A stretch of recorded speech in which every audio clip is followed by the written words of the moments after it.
अस्सलाम वालेकुम। नमस्ते, सत श्री अकाल। उम्मीद करता हूँ फिट होंगे, बेहतरीन होंगे, अपनी लाइफ अच्छे से एंजॉय करेंगे। हम तीनों की तरफ देवों के देव महादेव एपिसोड है जी 245 और पार्ट 2 है। लाइक शेयर सब्सक्राइब कर दें। स्ट्रेट चलते हैं वीडियो की तरफ। इनका नाम है राणा मोहम्मद अली। मोहम्मद समीर खोखर। अली सकलान इकबाल सो गए। Let's start.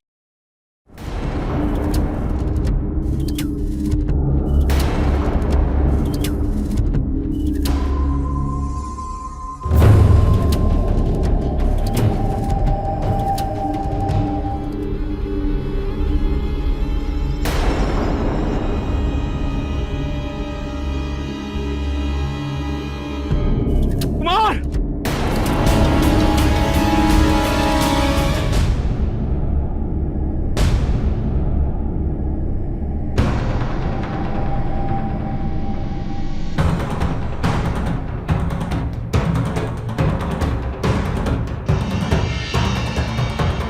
उठाओ शस्त्र, करो मेरा सामना।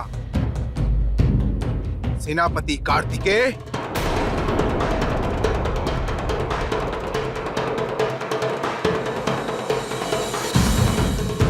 सेनापति नहीं हूं मैं। तेरे पिताश्री के कातिल तो हो।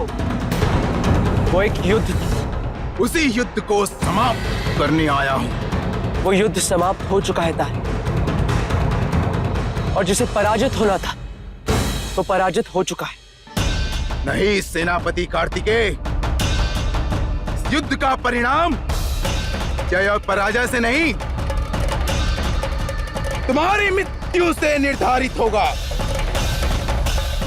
जब तक तुम जीवित हो, युद्ध में विराम नहीं लग सकता।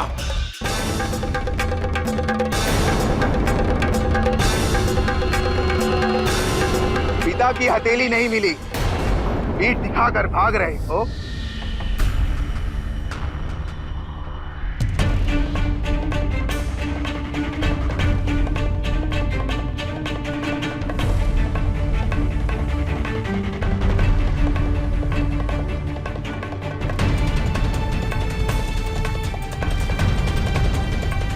कार्तिकेय,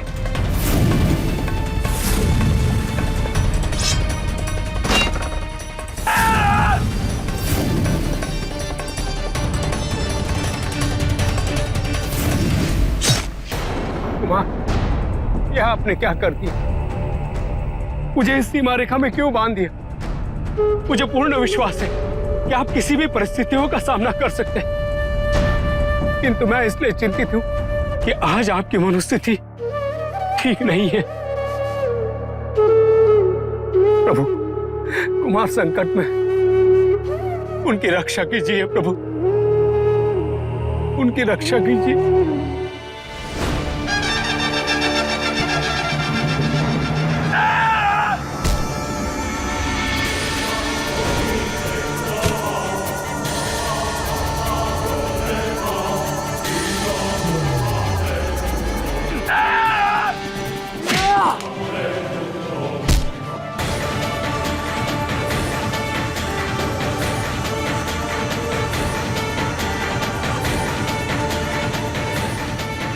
मैंने मना किया था, किंतु तुमने मेरी बात नहीं मानी।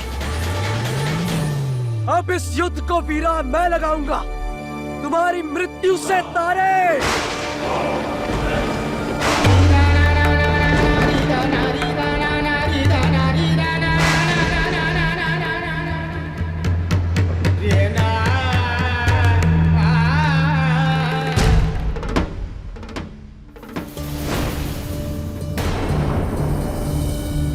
आज ना ही मेरे पिता की हथेली है और ना ही मां द्वारा दिया गया अस्त्र।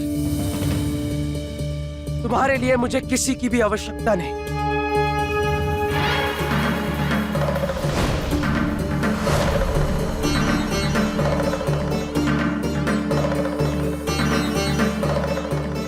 युद्ध में छल करना तुम्हारे पिता की विशेषता थी,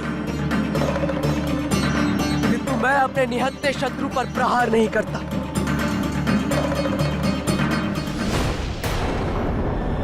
प्रभु, ये दो योद्धाओं के बल का नहीं, अपितु उनकी कुंठाओं का द्वंद्व युद्ध है। यदि समय पर रोका नहीं गया तो भीषण रूप धारण कर सकता है, और महादेव के सिवा कार्तिकेय को कौन रोक सकता है प्रभु? महादेव को जब कार्तिकेय की मनोस्थिति ज्ञात है तो वो कार्तिकेय को समझा क्यों नहीं रहे? यदि उन्होंने कार्तिकेय की शंकाओं को पहले ही दूर कर दिया होता तो ये स्थिति उत्पन्न ही नहीं होती। महादेव प्रत्येक व्यक्ति को स्वेच्छा का पूरा अधिकार देते हैं। वो कार्तिकेय को भी यही अवसर प्रदान करना चाहते हैं ताकि कार्तिकेय स्वयं सही निर्णय लेना सीख सके, अपने अस्तित्व की पहचान कर सके। महादेव और देवी पार्वती की छाया से निकलकर स्वयं की पहचान बना सके।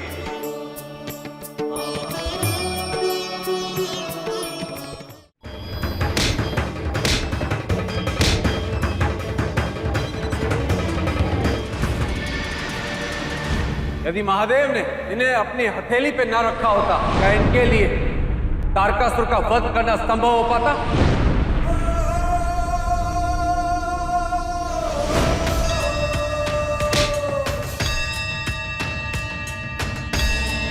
सेनापति कार्तिकेय, आप यहाँ?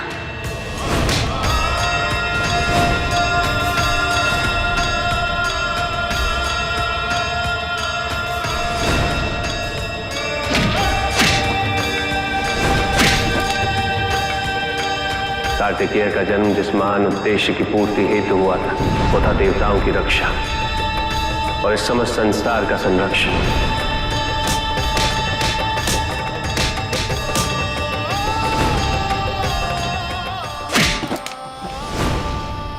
क्या आप इस विजय का श्रेय अपने से कहीं अधिक अपने माता पिता को नहीं देना चाहेंगे?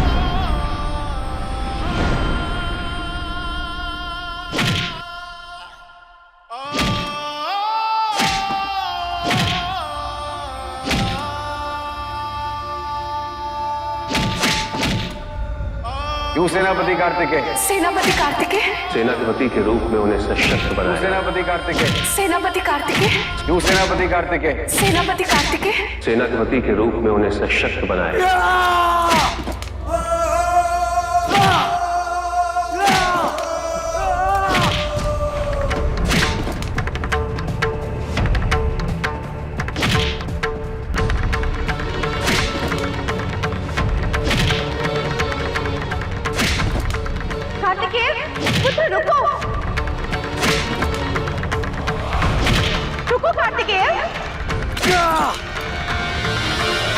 कार्तिकेय!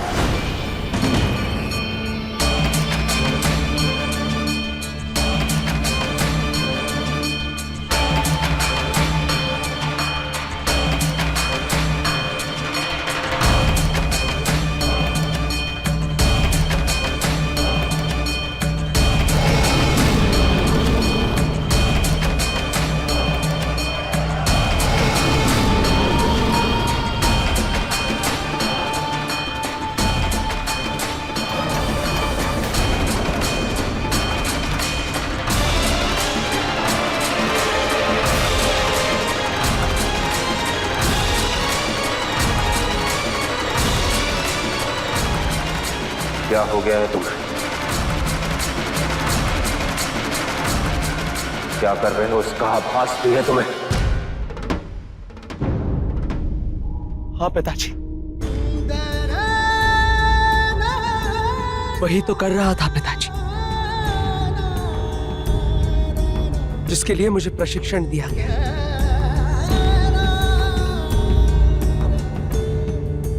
अपने निर्णय स्वयं लेना, एक योद्धा बनना, असुरों का संहार करना, यही तो एक सेनापति का धर्म है और एक शिव पुत्र का कर्तव्य। तुम्हें प्रशिक्षण एक योद्धा बनने के लिए दिया गया था, क्रूर बनने के लिए नहीं।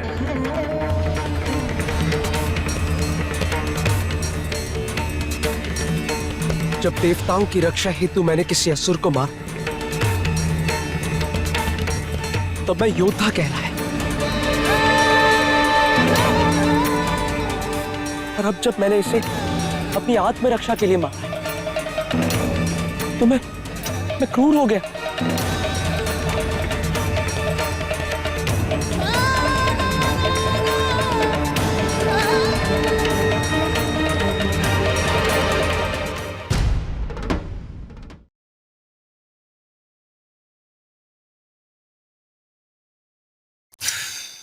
जी जी, यहाँ पे कार्तिकेय कुमार जो है वो काफी ज्यादा गुस्से में जा रहे थे और बहुत सारे सवाल जो हैं उनके मन में पहले ही जन्म ले चुके थे। नंदी महाराज जो हैं वो कहीं ना कहीं उनको लग रहा था कि कार्तिकेय कुमार जो है उनको खतरा है और वो उनको अकेला जंगल में इस स्थिति में नहीं छोड़ना चाहते थे जिस तरह वो क्रोध में थे। तो नंदी महाराज जो हैं जब उन्होंने कार्तिकेय कुमार की बात नहीं मानी तो कार्तिकेय कुमार जो हैं उन्होंने एक दायरे में उनको बांध दिया है और वो उस दायरे को तोड़ने की जो क्षमता है ना मेरे ख्याल में वो नहीं रखते। क्योंकि अगर वो तोड़ेंगे तो उनके आदेश का उल्लंघन हो जाएगा जो कि वो नहीं करना चाहते, लेकिन चिंतित वो हैं।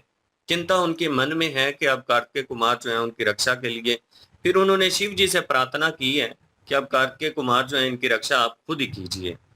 वहां पे जो तारकासुर का एक लड़का जो बच्चा था तारी वो आया है और उसने आकर युद्ध करना शुरू कर दिया है। कार्तिकेय कुमार जो है उन्होंने समझाया, उन्होंने कहा मैं युद्ध नहीं करना चाहता, लेकिन बार बार उनकी भावनाओं को वो ठेस पहुंचा रहा था और उनको तंग कर रहा था। एक कह लें कि तानेबाजी कर रहा था उनके साथ कि आज आपके पास पिताजी की हथेली नहीं है तो आज आप में ताकत वो नहीं है, आज आप में वो शक्ति नहीं है। उन्होंने कहा कि देखिए मेरा जो कर्तव्य था वो मैंने पूरा कर दिया। यहाँ पे कार्तिकेय कुमार जो है हमें सही लग रहे हैं क्योंकि उन्होंने ये बातें बताई थी तारी को। उन्होंने कहा जिस मकसद के लिए मेरा जन्म हुआ है वो पूरा हो चुका है और युद्ध जो था वो समाप्त हुआ, लेकिन तारकासुर का जो पुत्र था वो हठधर्मी पे उतर आया, वो बाज ही नहीं आ रहा था। फिर उसने जब प्रहार करना शुरू कर दिए कार्तिकेय कुमार जो है उनके ऊपर, तो फिर उन्होंने अपना आत्मा जो रक्षक है वो तो करना ही है ना, अपनी हिफाजत के लिए उन्होंने फिर लड़े हैं वो। लेकिन यहाँ पे एक चीज के ऊपर मैं बोला हूं, मैं कह रहा था कि शिव जी इनको हो सकता है ये बात कहें कि आप अपना जो जाति प्रतिशोध है वो नहीं ले सकते।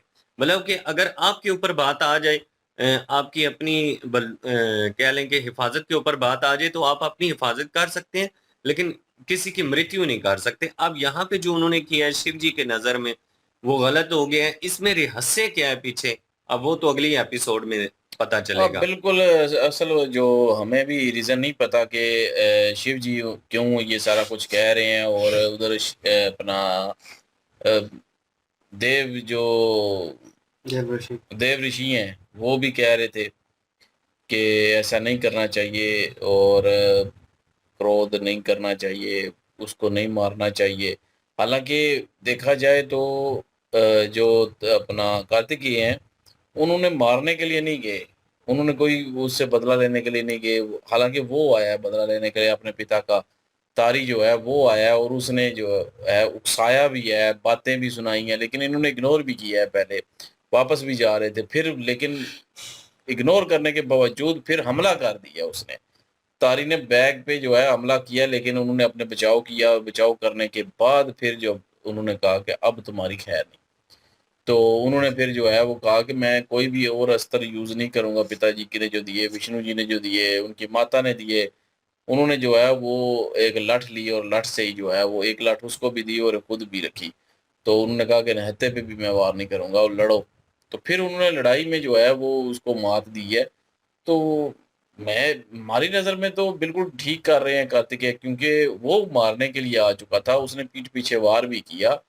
तो कार्तिकेय तो बदला ले रहे हैं, लेकिन वो एक समझ लें कि राक्षस बन के जो है वो एक बदला ले रहे हैं। मतलब कि जिनको नज़र ही नहीं आ रहा, बस मतलब कि वो कहते हैं ना कि अंधा बन के जो है वो बस मारी जाना, वही आगे नजर ना आना, गुस्सा जो है हावी हो जाना।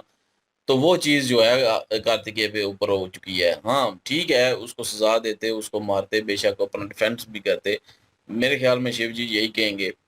तो लेकिन एक बात और भी है कि अगर देवताओं की हिफाजत के लिए किसी असुर को मारना जो है वो योद्धा करवा देता है, तो अपनी रक्षा के लिए जो है अगर किसी असुर को मार देना जो है वो किस तरह गलत हो जाएगा। वो इस तरह हो जाएगा कि गुस्से में आके गुस्सा नहीं करना। ये रक्षक है ना, उन्होंने रक्षक का वर्ड यूज किया, मतलब रक्षक आप हिफाजत करने वाले हैं। आपने हर मुमकिन कोशिश करनी है कि पूरी सृष्टि में कोई भी हो आप पे वार करे तो अपनी ज़ात के लिए, किसी को मारना नहीं, आप उसको मौका देंगे। तो शायद मेरे ख्याल में शिव जी ये सोच रहे थे कि ये रक्षक हैं आप और मतलब सजा छोटी मोटी दे के छोटी-मोटी छोड़ सजा देते देंगे, और चले वो जाते वहां से। वार्निंग देंगे कि चले जाएं, मतलब उन्होंने दी वार्निंग कि मैं लड़ना नहीं नहीं, चाहता। शुरू में तो उन्होंने सारी सारा वार्निंग दी है कुछ किया, उनको, छोड़ लेकिन के एट जा द रहे एंड थे। जब हमला हुआ तो फिर उसके बाद इनके पास मौका था, वो नीचे गिर गए, हथियार उनके हाथ से निकल गया और तारकासुर का बेटा जो था वो नीचे गिर चुका था, निहत्था हो चुका था। वहां पे इसको छोड़ सकते थे, लेकिन वो गुस्से में वो बातें याद करके कि मैंने कुछ नहीं किया और सब कुछ जो है किसी के बलबूते के ऊपर किया, और वो ही बातें याद करके मारा उसको और उसको जान से मार दिया। तो जान से मैं अभी नहीं मारा। मुझे लगता है क्योंकि लास्ट में जो उन्होंने वार किया उसके सर के ऊपर, वो आवाज़ जो आई, ऐसा लगा कि उन्होंने खोपड़ी जो है वो तोड़ दी और नहीं, मेरे इतने ख्याल में जोर अभी से शायद नहीं मरा होगा ये तारी जी। मार दिया मेरे ख्याल में, क्योंकि लास्ट में वो जो बिल्कुल आवाज़ आई जब माता पार्वती जी जब रोक रही थी ना, तो उस वक्त उसकी मृत्यु हो चुकी थी हो चुकी और वो अबर जो मारे हैं ना उन्होंने चोटें, तो गुस्से में उसके मार ऊपर दी। शिव जी फिर गुस्से हुए हैं कि वो मर गया, अब उसको छोड़ दो। बहरहाल जी, चलते हैं नेक्स्ट पार्ट में, देखते हैं क्या सिचुएशन होती है और क्या रिवील होता है, शिव जी किस मकसद के थ्रू उन पर गुस्सा कर रहे थे और क्या कहते हैं, वो नेक्स्ट पार्ट में पता चलेगा। लाइक शेयर सब्सक्राइब कर दीजिएगा। इंशाल्लाह मिलते हैं नेक्स्ट वीडियो में। अपना ख्याल रखिएगा, दुआ में याद रखिएगा। तब तक के लिए अल्लाह हाफिज।